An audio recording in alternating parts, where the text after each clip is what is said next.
here with a real how-to, and this is like a different type of how-to.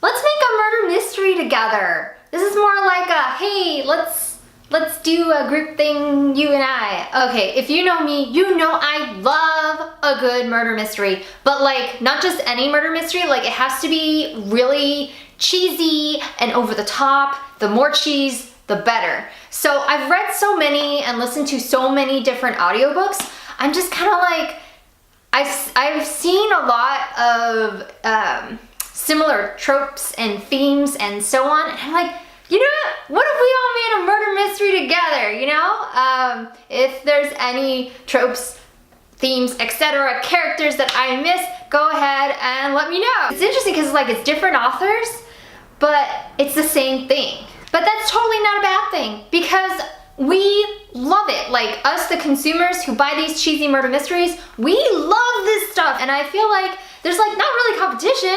There's no competition at all. So anyways, these are some things that I noticed in murder mysteries, and we could just make one. So here we go. So first of all, let's start with the setting. The setting always takes place in Little Town, USA. Next, the main character. So the main character age range, you know, sometimes it's between 25 and 35. If the main character is a little bit older, then sometimes they make that main character have a child who is like an angsty teen. So yeah, this main protagonist is average everything. So like average height, average kind of build, just average dress. Or sometimes she's like average looking, but like she dresses like vintagey because that's her thing. Now, another thing is everybody in the world thinks she's beautiful, or most of the people in the world think she's beautiful, but she's like, no, I'm average, I'm not beautiful, and that's a thing. So possible jobs that she could have in this murder mystery are a baker, a knitter or a quilter / maybe scrapbooker, a librarian, or a bookstore owner. Now, her past job is probably something like a lawyer, an accountant, or some kind of other super duper boring office job that nobody wants to do. Now, why is she back home? Because this is her hometown. She moved to the big city to be a big city girl, and now she's back in town. But why? A couple of reasons. You could, and just choose one. This is like choose your own adventure, like choose one. Okay, it could be a divorce, a breakup with a jerk, and also extra bonus points if the book starts out with her either catching him in the act or remembering about catching him in the act. And of course, he's gonna be really one-dimensional and just be a jerk, and that's it. The other alternative is she's so focused on her career, like she's like, I'm gonna be the best accountant, lawyer, office person ever. And then she's really successful, but then she's unhappy in it. Or she's an artist and she's unhappy because she went to New York and nobody bought her art or whatever. So basically she's coming back home to do a fresh start. You know, she doesn't want to come back home. She'd rather not come back home. Like, another reason that she could be coming back home is like somebody in the family needs her to be there, or like a grandma died or a great aunt died who she never really met but wants to give her this house. And there you go. Where is she living in the little town? There's two places that she could do. One is she can either inherit a beautiful, like fancy schmancy house that would probably cost like $1 million or something, and someone just gave it to her. And the second way she can have a house is like, if she's like a baker or store owner, she's gonna live in an apartment above the store. The rent is covered. Easy life. Totally relatable. Now, let's get into some side characters because we can't just have a protagonist with no side characters. We gotta have like people that help her along the way, or maybe offer some slight resistance, just to make the story interesting. Person number 1, a bossy woman or a woman who's like, I can do everything all by myself and I don't need anybody's help ever. I'm not even gonna cry. Another side character is a quirky sidekick slash friend who basically says all the things that you're thinking when you're reading the book, like, hey, well, what about this? And like, she'll say it and be funny and quirky. Another friend or person could be a super feminine, super beautiful, classically beautiful woman, right? And she's super nice and super sweet. I just want to address something right now.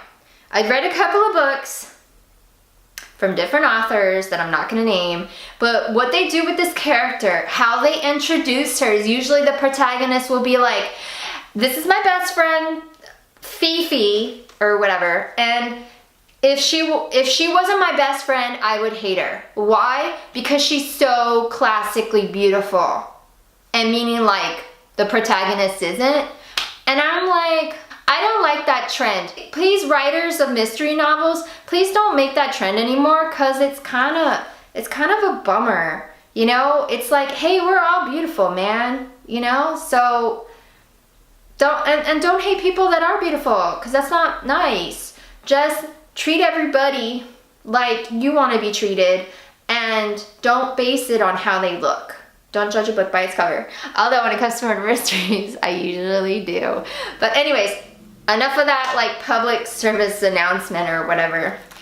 Okay, so we're getting now to the love interest. Now, murder mystery novels are not romance novels in the sense that the whole story revolves around how this romance unfolds. But generally there is a love interest somewhere in there. And if we're talking about murder mysteries, normally the love interest is a detective slash a police officer or some kind of paramedic slash firefighter. Now there's two ways that this can go. One is that this guy used to be her crush, like when she was here, you know, back when she was growing up, she had a crush on this guy, and she'll maybe mention like how she used to be a dork in high school, and he'd be like, no, you were super cool, and you're still cool now, and like, I think you're beautiful, or whatever. That's one way it could go. Another, like I said, choose your adventure. You could also be the type where it's like, you know, they met and it's like, oh, I don't like this guy. I don't like this guy at all. Now, how he looks is usually muscular and tall, very handsome, usually with blue or green eyes. There's so many guys with green eyes in these murder mysteries. It's like, I've never encountered a guy with green eyes ever. But I don't know, it's small town USA, so maybe they have them all hanging out there or something. Suspects. So, if this is book 1, then we can make the protagonist the suspect, or her family slash friend. That way she has more stake in the case and be like, I need to solve this because I'm better than detectives, and I know I was a baker, accountant, librarian, but I could totally solve this. So another one could be like a super rich person that's just like, you know, rich and has the means to do something like this.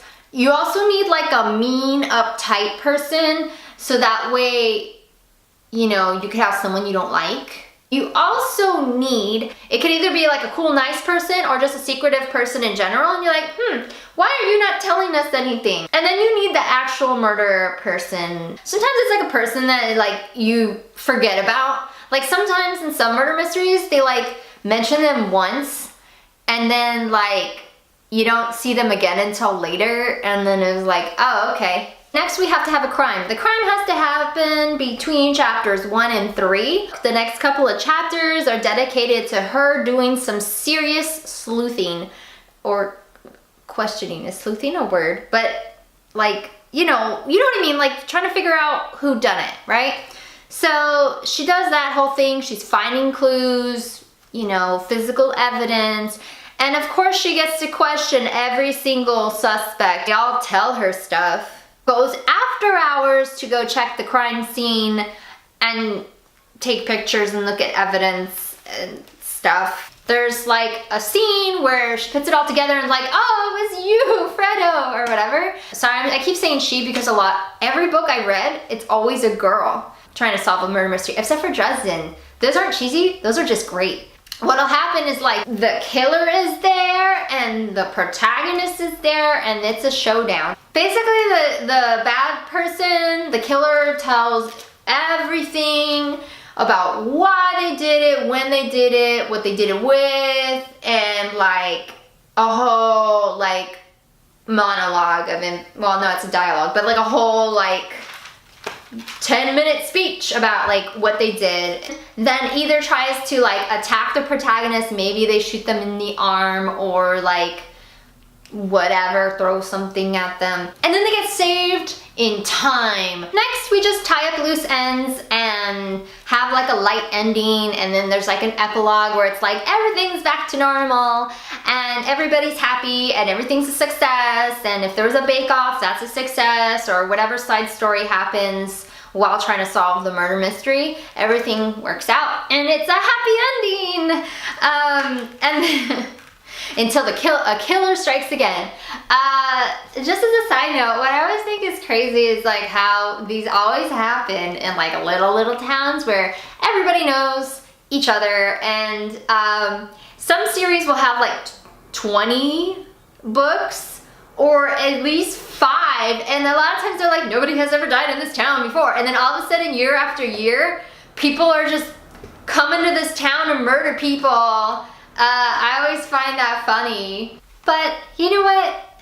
If you try to question murder mysteries like these, there's of course a lot of silliness and a lot of plot holes. I mean, like, why would they have the protagonist try to solve the crime with no training at all?